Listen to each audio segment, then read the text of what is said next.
Welcome back, everybody, to the Book of Fables.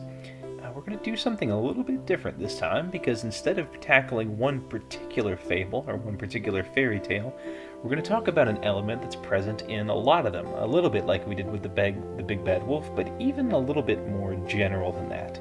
Let's talk this time about trolls. We've seen our fair share, at least Lily and Holly, in the game so far, and they seem to be an element of some contention, as some members of the Fable community don't like them, think they should have been left back in the homelands, and are just general trouble causers. So, as with a couple of the other ones, trolls have gone under a really sort of interesting metamorphosis as they've progressed through history. It seems like in the oldest sources we have for them are Scandinavian mythology and folklore. We've definitely seen them from the 14th century. They were written down, but even much older tales than that. They were talked about in, a much more general term. There was an idea of a troll bull in the Old Norse sagas, which is a supernatural being which was in the form of a bull. So then there's also boar trolls. And there's this whole host of really supernatural creatures that were just referred to as trolls, and it's not exactly clear what they meant. There were troll maidens, troll wives, troll women. There was the troll man who shows up in a number of stories as a magician or wizard. And sometimes when there's magic rites, especially among the Laplander people, the Lappish people, there's what's called a troll drum, which is beaten. And it's sort of supposed to invoke the mythological. In a way, they're sort of related to fairies in that sense, that they're meant to convey a general supernatural element. It was popularized in literary English by 19th century antiquarians, but it was certainly in use in places in the Shetlands and the Orkneys ever since Viking times, when they spread the idea of trolls around. We definitely have records of the word in English from court documents where they were originally found in the Shetlands, and there it's conflated with things like witchcraft and wizardry. In fact, the first record of it we have is from a court document regarding a woman named Catherine, who, among other things, was accused of art and part of witchcraft and sorcery and haunting and seeing the trolls rise out of the churchyard, the kirkyard, in Hildswick. So it's thought that they may have been related to the Jotun, the giants that we talked about earlier, perhaps in a negative sense, that when they show up in fairy tales, they're almost always harmful. They don't like people. They are considered to be natural beings that live far away from other people in the forests and are not Christianized, which obviously the Christianization of fairy tales plays a very important role, and so they're seen as opposing forces. They tend to get associated with landmarks frequently too. Burial mounds are said to have trolls living in them, and certain mountains and crags and things like that. Remote but beautiful places are sometimes thought of as having trolls in them. One of the earliest examples we have in the prose Eddas that I've talked about before, talking about trolls, is a scenario between a troll woman and this skald Bragi Bodison. And Bragi is walking through the forest, he's driving through a certain forest, and a troll woman asks who he was, and in the process describes herself. So she says, "They call me a troll, moon of the earth Hrungnir, wealth sucker of the giant, destroyer of the sunstorm, beloved follower of the Cirrus, guardian of the corpse fjord, the swallower of the wheel of heaven, which is the sun. What's a troll if not that?" And Bragi responds and says who he is.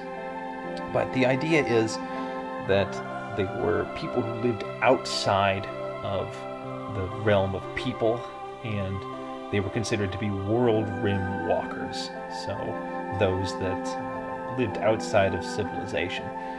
And so you can compare that in a certain sense to Grendel, and they've certainly got some overlap there, although they aren't necessarily depicted as being descended from Cain, and there were many of them, so they don't share that with Grendel.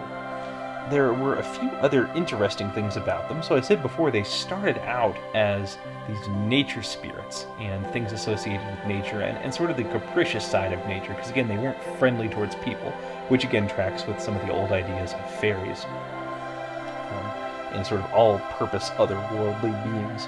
However, as time went on, they began to take this very opposing role to Christianity, and so they were depicted as sort of these remnants of almost folk culture.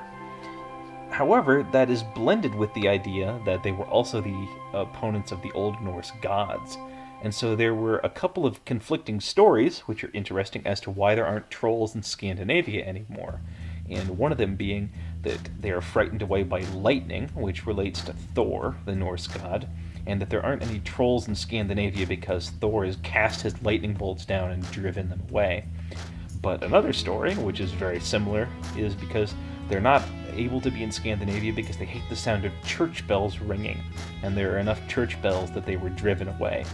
And frequently they talk about times when trolls would have attacked a church when it was being completed, or tried to drive it away and to stop people from building it, and they're usually defeated by a saint or something like that in those stories. It's also believed in some of the stories that they hate the sun, that they're turned to stone by the sun, and so that's another identification with the idea of light and civilization and Christianity versus this wild, natural, antithetical force that is the trolls. It's a really neat sort of conflation of all these social forces. I only really had one other note about trolls, and this is a theory that I heard put forth by some anthropologists, and I think it's very interesting. So, when our ancestors, humankind as we know it, spread across Europe, they encountered it for about 5,000 years Neanderthals, who had civilizations, or as close as they would have, at least family groups, and would have been inhabiting the area. So there was a lot of living together for a very long time. And Neanderthals were depicted pretty badly when they first came out. People think of them as being brutish and dumb and just basically big gorillas. But the current evidence is that they were actually fairly advanced. I mean, they buried their dead, they had some things that looked artistic, they lived in these very close-knit family groups, but they weren't different from our ancestors in one particular way, which is that they were much less social. There would be small family groups, and they would live by themselves, and there wasn't really this desire to come together and to form these big cities, which is what we did. They were larger and more physically imposing than any human would have been, or at least than most humans would have been. But they would have been able to have been driven away, again, by the mass civilization and by the massing of hunters and fighters that humans would have been able to put forth. And so, while there was some inbreeding, the idea was that it was essentially a competitive relationship, and that our ancestors eventually drove them out, killed them, or just interbred and sort of diluted the blood that way. So one interesting theory is that a lot of these early stories of giants even, but trolls especially, Grendel and things like that, of these solitary kind of human beings that live in the forest and are more natural and less civilized and are very strong but not particularly friendly, may have come from these early interactions that humans had with Neanderthals. And it's just kind of a neat idea that these interactions may have been, and people needed some way to explain who these people were and why they lived there and where they came from. And so the idea of trolls as being these natural beings really in tune with nature, but who were still opposed to humans and bad, it's kind of a neat possible explanation for how those legends came about. There's a lot of naturalistic explanations for things. The one other one that I'll mention here is that apparently a lot of dragon legends came about in the Middle Ages at the same time as we think that there was a big meteor storm that would have hit Europe. And so that's kind of a cool idea. People would have seen these flashes of fire in the sky and heard big roars as the meteors hit, so they might have explained dragons in terms of the meteor shower. excuse me, they might have explained the meteor shower in terms of dragons in that way, and in the same way, they might have needed a reason why we were fighting against and we were driving out these Neanderthalensis people groups, these hunter-gatherer groups.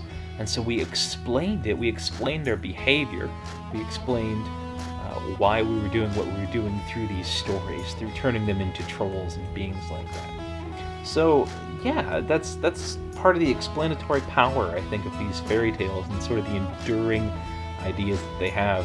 Is this millennia-long conflict between human and Neanderthalensis plays out in the story of the trolls. Something neat to think about anyway.